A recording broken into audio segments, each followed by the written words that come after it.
అందరికీ నా నమస్కారాలండి.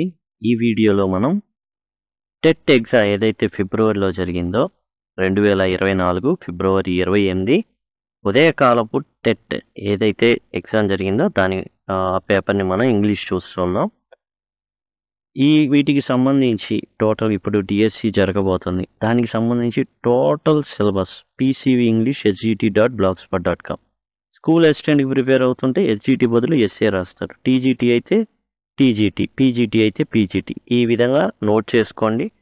ఏదైతే సిలబస్ ఉందో యాజ్ ఇట్ ఈజ్‌గా ప్రతి టాపిక్ కూడా వివరించబడింది. మీకు చక్కగా ఉపయోగపడుతుంది. ఇప్పుడు ఈ టెట్ పేపర్ విషయానికి వచ్చేస్తే మనకు మొదటి ప్రశ్న వచ్చేసి choose the correct negative form of the simple present tense. Simple present tense అండి. అండ్ నెగిటివ్ ఫామ్ అనేది అడిగారు. ఇక్కడ వచ్చేసి ఏంటంటే సింపుల్ ప్రెజెంట్ టెన్స్ సంబంధించి వీది అడిగారు. నెగిటివ్ ఫామ్ అంటే నాట్ ఉండాలి. వీకి డోంట్ ఇది అవుతుంది, డోంట్ అవుతుంది. డస్ నాట్ ఎప్పుడు వస్తుంది అంటే హీక్ కానీ లేదా షీక్ కానీ ఇట్కి కానీ లేదా ఎనీ సింగులర్ నౌన్ కానీ రావడం అయితే జరుగుతుంది. డిడ్ నాట్ అనేది పాస్ట్ టెన్స్లో ఉంటుంది. ఈజ్ నాట్ అనేది ఏంటంటే హెల్పింగ్ వెర్బ్ V4 తర్వాత వచ్చేటట్టు ఉంటే ఆ విధంగా రావడం అయితే జరుగుతుంది ప్రజెంట్ కంటిన్యూస్ టెన్స్లో. సో వీకి don't. So 1 is the right answer. Select the sentence in the simple present tense. ఇందులో ఉన్న సింపుల్ ప్రెజెంట్ టెన్స్ ఏంటని అడిగారు. ఇక్కడ మనం చూసుకున్నట్లయితే రీడ్స్, ఇది చూసే చెప్పేయచ్చు. ఇది వచ్చేసి సింపుల్ ప్రెజెంట్ టెన్స్కి సంబంధించింది అనేసి. విల్ ప్లస్ V1 ఉంది సింపుల్ ఫ్యూచర్. ఐఎమ్ వాచింగ్ ఇది వచ్చేసి present continuous. Have seen, have plus V3 ఉంది కాబట్టి this is the present perfect tense అనమాట. తర్వాత గ్రామటికల్లీ కరెక్ట్ సెంటెన్స్ ఏదో చూడమని. I enjoyed in Ooty, I enjoyed myself in Ooty, I enjoyed myself of in Ooty and I enjoyed myself of into Ooty. చూడండి, of into ఈ విధంగా ఏంటంటే ఏదో తప్పు ఇవ్వాలి కాబట్టి ప్రిపేర్ చేసి ఇచ్చినట్టుంది. 2 ప్రిపోజిషన్స్ ఈ విధంగా అనేది రాదు. ఆఫ్ ఇన్ కూడా రాదు. ఇక్కడ జనరల్గా ఇవ్వడానికి గల పర్పస్ ఏంటంటే రిఫ్లెక్సివ్ ప్రొనౌన్ అనమాట. ఈ రిఫ్లెక్సివ్ ప్రొనౌన్ అనేది దేని మీద ఆధారపడి ఉంటుందంటే ఇక్కడ సబ్జెక్ట్ని బట్టి ఆధారపడి ఉంటుంది. I enjoy my self in Ooty. Enjoy తర్వాత ఎప్పుడైనా సరే రిఫ్లెక్సివ్ ప్రొనౌన్ అనేది రావాలి. ఈ సబ్జెక్ట్కి అనుగుణంగా రావాలి. We enjoyed ourselves in Ooty ఈ విధంగా వస్తుంది. ఐ ఎంజాయ్డ్ ఇన్ ఊటీ అనేది తప్పు, ఎందుకంటే ఎంజాయ్ క్యారీస్ రిఫ్లెక్సివ్ ప్రొనౌన్. తర్వాత choose the discourse marker that can be used to elaborate something. దేన్నైనా కానీ విశదీకరించడం, దేన్నైనా కానీ ఎక్స్ప్లెయిన్ చేసేటటువంటి డిస్కోర్స్ మార్కర్. డిస్కోర్స్ అంటే ఏం లేదండి, ఏదైనా ఒక పారాగ్రాఫ్ కానీ డిస్కోర్స్గా భావించవచ్చు. సింపుల్ ఇన్ అదర్ వర్డ్స్, దాన్ని సింపుల్గా ఇన్ అదర్ వర్డ్స్ అని ఎందుకు అంటున్నాం అంటే వివరించడానికి, సింపుల్గా చెప్పాలి అంటే విశదీకరించడంట. ఇన్ అదర్ వర్డ్స్ అనేది కరెక్ట్. హౌ ఎవర్ ఎలాగైతేనేమి అనేది ఏంటంటే కాజు అండ్ యాంటీ రిజల్ట్ అనేది వచ్చి ఎలాగైతేనేమి, ఆన్ ద కాంట్రారీ విరుద్ధంగా, ఐ అగ్రీ ఇది ఏంటంటే కన్సెంట్ ఇస్తున్నట్టు. ఇది 1 ఇస్ ద రైట్ ఆన్సర్. డిఎస్సికి సంబంధించి డిఎస్సి 2019 ఎస్జిటికి సంబంధించి డిఎస్సి జరిగింది 24, 20, 18వ తారీఖు ఎట్లా జరిగింది. వరుసగా వస్తూ ఉన్నాయి. ఇవి కూడా కంప్యూటర్ బేస్డ్ టెస్టులు అనమాట. ఇప్పుడు ఎట్లయితే టెట్ మీరు రాశారో అదేవిధంగా ఇవన్నీ కూడా మీకు డిస్క్రిప్షన్లో అండ్ ఐ కార్డ్స్లో ఇవి వస్తాయి. ఎండ్ స్క్రీన్స్లో కూడా ఇవి ఉంటాయి. కాబట్టి మీరు జాగ్రత్తగా గమనించండి. లేకపోతే సింపుల్గా లింక్ అని కనుక డిఎస్సి లింక్ అంటే డిఎస్సి లింక్ అనేది ప్రొవైడ్ చేయడం జరుగుతుంది. పోయిట్స్, ఎస్సేస్, నావలిస్ట్, డ్రామటిస్ట్ అవి కూడా ఒక ప్రత్యేకంగా ప్లేలిస్ట్ అనేది ఉంది. మీకు ఐ కార్డ్స్లో దొరుకుతాయి. అట్లానే మీకు ఏదైతే మెథడాలజీ ఉందో అవన్నీ సిద్ధంగా ఉన్నాయి. మీకు బ్లాగ్ అయితే చాలా ఈజీగా ఉంటుంది. As well as I cards వీటిలో కూడా అవైలబుల్గా దొరుకుతాయి. Choose the punctuation mark which is used to join 2 independent class without a conjunction. జనరల్గా 2 ఇండిపెండెంట్ క్లాస్ని కలిపేది ఏంటంటే కోఆర్డినేట్ కంజంక్షన్ కలుపుతుంది. జనరల్గా fan boys, for, and, but, yet, so ఇవి ఉంటాయి అన్నమాట. And, but, yet, so, or, for ఇవి కలుపుతూ ఉంటాయి. అవి కాకుండా కలిపేది ఏంటంటే సెమీకోలాన్ అనేది కలుపుతుంది. అపాస్ట్రఫీ అనేది ఏంటంటే పొసెసివ్ చెప్పడానికి, మేరీస్ బుక్, హరీస్ బుక్ అనేసి చెప్పడానికి. కొటేషన్ మార్క్ ఏంటంటే మనకి జనరల్గా డైరెక్ట్ స్పీచ్లో ఇది మనకి కనబడడం అయితే జరుగుతుంది. క్వశ్చన్ మార్క్ అనేది ఇంట్రాగేటివ్ సెంటెన్స్లో కనబడుతుంది. ఆ తర్వాత డిక్షనరీలో కనబడే విధానం అంటే ఆల్ఫాబెటికల్ ఆర్డర్ అండి. ఇది వచ్చేసి మన బ్లాగ్లో డిక్షనరీ యూసేజ్ ఏదైతే ఉందో డిఎస్సికి కూడా ఉంటుంది. ఇది ఈ విధంగా గైడ్ వర్డ్స్ అనేసి ఇచ్చేసి గైడ్ వర్డ్స్ మధ్యలో ఉండేటటువంటిది అడుగుతారు. కాబట్టి ఇవన్నీ కూడా జాగ్రత్తగా గమనించండి. ఇక్కడ పర్సన్, ప్లేస్, పీపుల్, ప్లీజ్ అన్నాడు. ఇక్కడ మన అంతా కామన్గా ఉన్నది ఏంటంటే ఫస్ట్ పి అనేది కామన్గా ఉంది కాబట్టి దాన్ని మనం తీసేస్తాం. పి అనేది ఈ ఉంది, ఎల్ ఉంది, ఈ ఉంది, ఎల్ ఉంది. కాబట్టి ఎల్ వస్తుందా ముందు, ఈ వస్తుందా అంటే ఈ వస్తుంది. పర్సన్, పీపుల్, ఓపిక్యూఆర్, సి అనేది ముందుంటుంది, సి. కాబట్టి ఇది రైట్ ఆన్సర్ అవుతుంది. ఈ విధంగా టైంని మనం సేవ్ చేసుకోవచ్చు. తర్వాత ఏమొస్తుంది, పిఈ ఉన్నదే వస్తుంది, ఏ ఉంది, ఓకే. ప్లేస్ ఎల్ఎల్ తీసేస్తే ఏ అనేది ఉంది, ఎల్ఎల్ అనేది క్యాన్సిల్ చేస్తాం, ఇక్కడ ఎల్ క్యాన్సిల్ చేస్తాం, ఇక్కడ ఎల్ క్యాన్సిల్ చేస్తాం, అప్పుడు ఈ ఉంది, ఇక్కడ ఏ ఉంది. ప్లేస్ అనేది వస్తుంది తర్వాత ఇక్కడ నుంచి దీనికి డి అనేది రావడం జరుగుతుంది. కాబట్టి 1 is the right answer. Choose the linker which implies contrast. Contrast అంటే భేదాన్ని చూపించేటటువంటిది. Furthermore, moreover, nevertheless, additionally. ఇక్కడ కాంట్రాస్ట్ అనమాట. ఇక్కడ ఫర్దర్ మోర్ అంటే ఇంకా అనేసి చెప్పడానికి, అండ్ మోర్ ఓవర్ అంటే ఇంకా, ఫర్దర్, అడిషనల్లీ ఇంకా అంటే అడిషనల్గా సమాచారం ఇవ్వడానికి ఈ 3 పనిచేస్తాయి. 1, 2, 3. నెవర్ ద లెస్ అయినప్పటికీ అంటే తేడా ఉంది, కాంట్రాస్ట్ ఉంది అయినప్పటికీ అనేసి అనమాట. 3 రైట్ ఆన్సర్ అవుతుంది. ఈ 3 కూడా ఎడిషన్ ఇన్ఫర్మేషన్ అనేది ప్రొవైడ్ చేయడానికి. Identify the compound sentence. ఇందులో కాంపౌండ్ సెంటెన్స్ ఏది? కాంపౌండ్ సెంటెన్స్ ఫార్మ్ చేయాలంటే ఏం కావాలి? Coordinate conjunction fan boys, for, and, నార్, తర్వాత బట్, ఆర్, ఎట్, సో ఇవి ఉంటాయి. అందులో ఎడ్, బట్, ఎట్, సో ఇది కాంపౌండ్ సెంటెన్స్ని ఫామ్ చేస్తుంది, బట్ ఉంది కాబట్టి. ఇక్కడ ఆఫ్టర్ అనేది ఏంది? Subordinate conjunction. ఇక్కడ ఆఫ్టర్ అనేది సబార్డినేట్ కంజంక్షన్ అవుతుంది. ఇక్కడ while subordinate conjunction.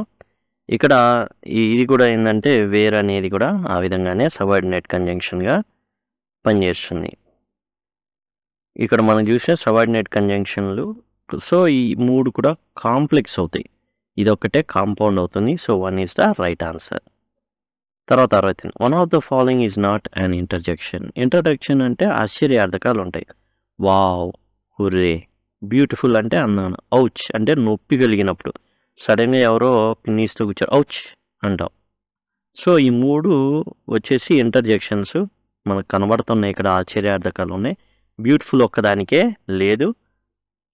What a beautiful picture it is అన్నాం అనుకోండి, అప్పుడు అది okay.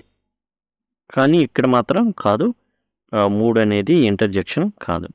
Identify the type of pronoun in the sentence. This book is mine. ఇందులో దిస్ బుక్ ఈజ్ మైన్లో పర్సనల్ ప్రొనౌనా, పొసెసివ్ ప్రొనౌనా, రిలేటివ్ ప్రొనౌనా, ఇంట్రాగేటివ్ ప్రొనౌనా అన్నారు. ఇంట్రాగేటివ్ ప్రొనౌన్ అంటే జనరల్గా WHతో స్టార్ట్ అవుతాయి, అలాంటివి ఏం లేవు. ఇక్కడ దిస్ బుక్ అన్నారు, ఇది వచ్చేసి డెమాన్స్ట్రేటివ్ అవుతుంది, అది కూడా డెమాన్స్ట్రేటివ్ యాడ్జెక్టివ్ అవుతుంది. దిస్ అనేది ప్రొనౌన్ కాదు, ఇక్కడ ఉన్నది మైన్ ఒక్కటే పొసెసివ్ ప్రొనౌన్. ఈ దిస్ అనేది డెమాన్స్ట్రేటివ్ యాడ్జెక్టివ్ అవుతుంది. బుక్ అనేది నౌను, దిస్ అనేది డెమాన్స్ట్రేటివ్ యాడ్జెక్టివ్ అవుతుంది, అది గమనించండి. మైన్ అనేది పొసెసివ్ ప్రొనౌన్.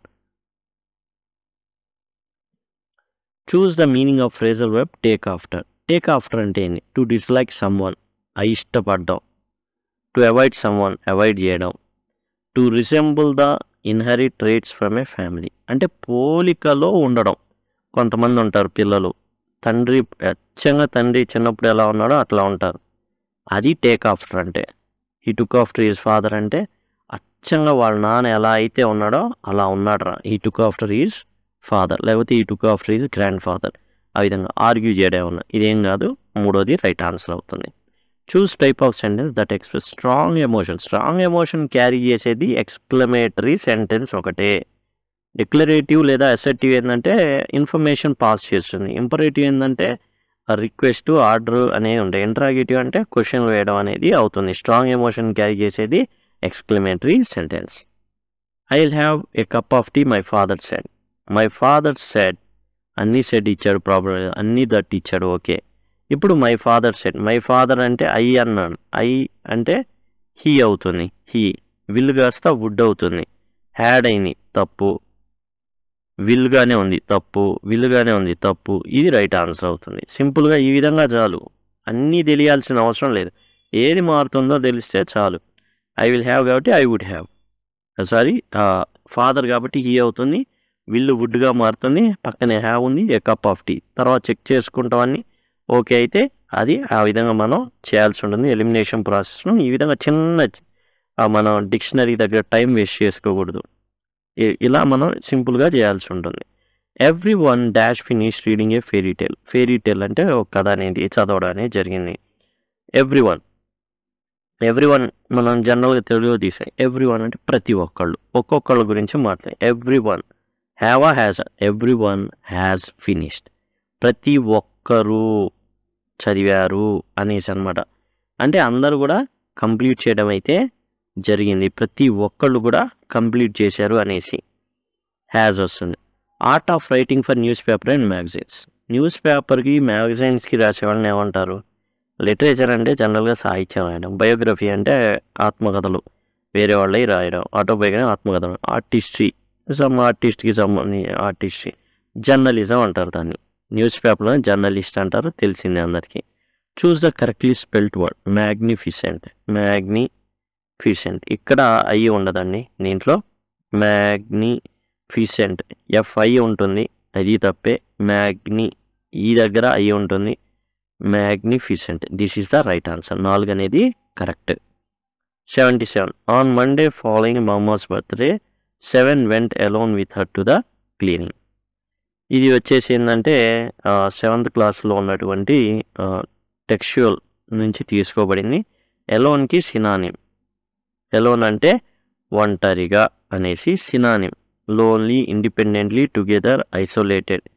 ఈ విధంగా అయితే ఎలోన్ అంటే ఒంటరిగా. ఇక్కడ 7 vent dash with her to the clinic. అయితే ఇక్కడ సినానిమ్ ఎలోన్ అంటే లోన్లీ, తర్వాత ఐసోలేటెడ్ అనే అర్థాలు కూడా వస్తాయి. కానీ ఇక్కడ సందర్భానికి తగ్గట్టుగా సినానిమ్ రాయాలి. యాక్చువల్గా 7తో పాటు వాళ్ళ అక్క కూడా ఇన్వెస్టిగేషన్ చేస్తూ ఉంటుంది. కానీ యాక్చువల్గా ప్లాన్ కాదు అది, ఈ 7 వెళ్ళడం అనేది. ఇండిపెండెంట్గా వెళ్ళిపోయాడు. 7 వాళ్ళ సిస్టర్ ఇద్దరు కూడా మాయ, వీళ్ళు ఏం చేస్తారంటే ఒకళ్ళ మీద ప్రైవేట్గా వాళ్ళు ఓన్గా చిన్నపిల్లలు ఇన్వెస్టిగేషన్ స్టార్ట్ చేస్తారు. ఈ స్టార్ట్ చేసినప్పుడు ప్రతిదీ కూడా అంతా కూడా జాబ్ చార్ట్ వేసుకుంటారు, ఇట్లా చేయాలి, ఇలా చేయాలి. కానీ ఇక్కడ 7 తనకు తానుగా ఏం చేస్తాడంటే వాళ్ళ అమ్మగారితో వెళ్ళిపోతాడు. యాక్చువల్గా అది చార్ట్ కాదు. మాయ ఏం చేస్తాం వాళ్ళ ఫ్రెండ్కి వెళ్తాడు. అక్కడికి అదే టైంలో వీళ్ళు ఇన్వెస్టిగేట్ చేస్తున్న పర్సన్ వస్తాడు. సో ఇక్కడ ఎలోన్ అంటే ఏంటంటే ఇండిపెండెంట్గా వాళ్ళ సిస్టర్తో ఏమాత్రం సంబంధం లేకుండా అనేసి అనమాట.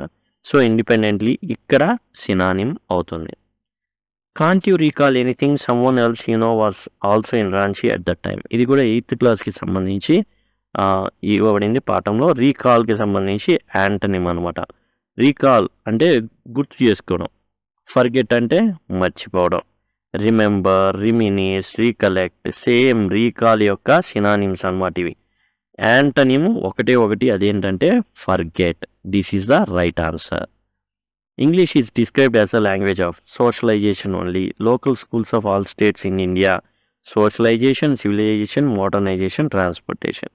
చూడండి, ఇంగ్లీష్ని ఎలా చెప్తామంటే 3వది చెప్తాం. సోషలైజేషన్ అంటే ఏంటి? నలుగురితో కలవడానికి వేరే రాష్ట్రాల వాళ్ళు వచ్చారు, ఇంగ్లీష్ కలుపుతుంది. సివిలైజేషన్ నాగరికతకి ఇదనమాట. ఎందుకంటే నాగరికులే నేర్చుకోగలరు స్కూల్కి వెళ్ళి ఓ పద్ధతిగా. లేనోళ్ళు ఈ విధంగా స్ట్రీమ్ లైన్లో లేనోళ్ళు నేర్చుకోలేరు. మోడర్నైజేషన్, మోడర్న్ కల్చర్స్ ఏవైతే ఉన్నాయో కాబట్టి ఇంగ్లీష్ని described as the language of socialization, civilization and modernization. The following are the chief linguist who educated SOS approach. SOS అంటే ఏంటంటే స్ట్రక్చరల్, ఓరల్, సిచ్యువేషనల్ అప్రోచ్. ఏంటి అప్రోచ్? ఏంటంటే సిచ్యువేషన్కి తగ్గట్టుగా స్ట్రక్చర్స్ ఉంటాయి. స్ట్రక్చర్స్ అంటే ఏంటంటే మీరు 3rd క్లాస్ నుంచి జాగ్రత్తగా గమనిస్తే సబ్స్టిట్యూషన్ టేబుల్ ఉంటుంది. ఈ సబ్స్టిట్యూషన్ టేబుల్లో మనకేం చేస్తారంటే ఒక సిచ్యువేషన్కి తగ్గట్టుగా ఉంటాయి. ఉండేసి ఇప్పుడు పలానా వ్యక్తి ఏం చేస్తాడంటే ఓరల్గా రాసేది ఏమి ఉండదు, రాయడం కాదు. ఇదేంటంటే చాలా వేరే దేశాల్లో యుద్ధాలు చేయడానికి వెళ్ళినప్పుడు ఈ స్ట్రక్చరల్ ఓవరాల్ సిచ్యువేషనల్ అప్రోచ్ని అప్లై చేసిందంటే కొద్దిగా నేర్పించే ప్రయత్నం అనేది చేశారు. దీని ప్రతిపాదకులు ఎవరంటే ఏఎస్ హార్న్బీ అండ్ హెరాల్డ్ పామర్ వీళ్ళనమాట. మీకు మార్కెట్లో హార్న్బీ స్ట్రక్చరల్ ఓవరాల్ సిచ్యువేషన్ అప్రోచ్ మీద బుక్ కూడా ఉంటుంది. ఆయన ఏవైతే స్ట్రక్చర్స్ ప్రపోజ్ చేశాడో అవన్నీ కూడా దొరుకుతాయి. హార్న్బీ అతన్ని బుక్ అయితే ఉంది మార్కెట్లో. The following are considered as a structural word. Structural word ఏది అన్నారు. ఇక్కడ స్ట్రక్చరల్ వర్డ్ ఉంటాయి, కంటెంట్ వర్డ్స్ ఉంటాయి. స్ట్రక్చరల్ వర్డ్స్ అంటే స్కెల్టన్స్ అంతే, అవి అన్ని చోట్ల ఉంటాయి కానీ వాటిని ఎవరు గుర్తించరు. అవి ఏంటంటే ఆర్టికల్స్. Okay, articles. ఇప్పుడు నోబెల్ గ్రహీత రాసినటువంటి లిటరేచర్ సాహిత్యంలో ఆర్టికల్స్ ఉంటాయి, అసలు ఏమీ అమ్ముడు పోని పుస్తకాల్లో ఆర్టికల్స్ ఉంటాయి. మరి రెండింటికి డిఫరెన్స్ ఏంటంటే content words.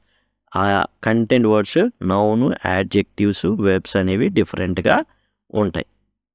Okay, structural words అంటే జస్ట్ స్ట్రక్చర్ కోసం మాత్రమే. అవి నౌన్, వెర్బ్, యాడ్జెక్టివ్స్ అనేవి డిఫరెంట్గా ఉంటాయి. The following is not sub skill of micro teaching. ఈ క్రింది వాటిలో మైక్రో టీచింగ్ ఏదైతే ఉందో అందులో సబ్ స్కిల్ కాదు. రీఇన్ఫోర్స్మెంట్ ఖచ్చితంగా ఉంటుంది, డిస్క్రైబింగ్ ఉంటుంది, స్టిమ్యులస్ వేరియేషన్ ఉంటుంది, హోంవర్క్ అనేది ఉండదు. This is the answer. ఈ మూడు ఉంటాయి మైక్రో టీచింగ్లో. అండ్ హోంవర్క్ ప్రస్తావన ఉండదు. అయితే ఇవ్వాలి, but that is not skill in micro teaching. Macro టీచింగ్లో ఉంటుంది. The forest was alive with symphony of nature. ఏదైతే ప్రకృతి యొక్క ధ్వని ఉందో దాంతో అడవి అనేది సజీవంగా ఉన్నట్టు కనబడుతుంది. As birds song filled with air. పక్షి పాట పాడుతుంది. Leaves rustle in gentle breeze. చల్లటి గాలి, మృదువైన గాలి అలా వీస్తుంటే ఆకులు రాసుకొని పక్షుల పాటలు. Shafts of sunlight filtered through the dense canopy dappling the forest floor with golden hues. పైనుంచి సూర్యకిరణాలు అనేవి పడతా ఉంటే ఆకుల మధ్యలో నుంచి, ఇదంతా అడివి, ఆకుల మధ్యలో నుంచి కింద నీడ, కొంచెం ఎండ, కొంచెం నీడ, కొంచెం ఎండ. ఎట్లా ఉంది? గోల్డెన్ హ్యూస్, అదేదో బంగారపు రంగులో కనబడుతుంది. నీడ మళ్ళీ ఎండ, నీడ ఎండ అలా. Squirrels camped along the tree branches. ఈ స్క్విరల్స్ ఏం చేస్తున్నాయి? వేగంగా పరిగెడుతున్నాయి. వైల్ ర్యాబిట్స్ డాటెడ్ త్రూ ద అండర్ గ్రోత్. ఇక ఈ ర్యాబిట్స్ కూడా ఏంటంటే కింద ఉన్నటువంటి పొదలు, ఒక పొద నుంచి ఇంకో పొదకి వేగంగా కదులుతున్నాయి. ఇన్ దిస్ ట్రాంక్విల్ హెవెన్, ఇంత ప్రశాంతంగా ఉన్న ప్రదేశంలో every rustle and chirps spoke of harmony of the wilderness. ఇక ప్రతిదీ కూడా ఎట్లా ఉందంటే అడవి ఏదైతే ఉందో దానికి తగ్గట్టుగానే, ఆ ప్రశాంతంగా ఎట్లా అయితే ఉందో దానికి తగ్గట్టుగానే మూవ్ అవుతున్నాయని. Forest was silent divide of any animal activity. యాక్చువల్గా ఫారెస్ట్ యాక్టివిటీస్ అనేవి ప్రతిదీ జరుగుతున్నాయి, జరగకుండా ఏం లేదు. ఇక మనం చూసుకుంటే స్క్వేరల్ ఎగురుతుంది, ఆ తర్వాత వచ్చేసి మనకి ఉడతలు ప్రయాణం అనేది చేస్తూనే ఉన్నాయి, అటు నుంచి ఇటుకి, ఇటు నుంచి అటుకి జరుగుతున్నాయి. తర్వాత కాబట్టి ఇది కరెక్ట్ కాదు. నెక్స్ట్ వచ్చేసి sunlight shone brightly making the forest floor colourful. Yes, sunlight బాగా ఉంది, అలానే ఆకులు గుండా ప్రవహిస్తుంది. కింద బంగారు రంగులో నీడ ఎండ, నీడ ఎండ, నీడ ఎండ అట్లా కనబడుతుంది. కాబట్టి this is the right answer. Rabbits are flying through air above forest canopy. కాదు, ఎగరట్లా, ఏమీ పక్షులు కాదు ఎగరడానికి. అట్లానే ఫ్లయింగ్ త్రూ ద ఎయిర్ అన్నారు, గాల్లో ఎగురుతున్నాయి అన్నారు.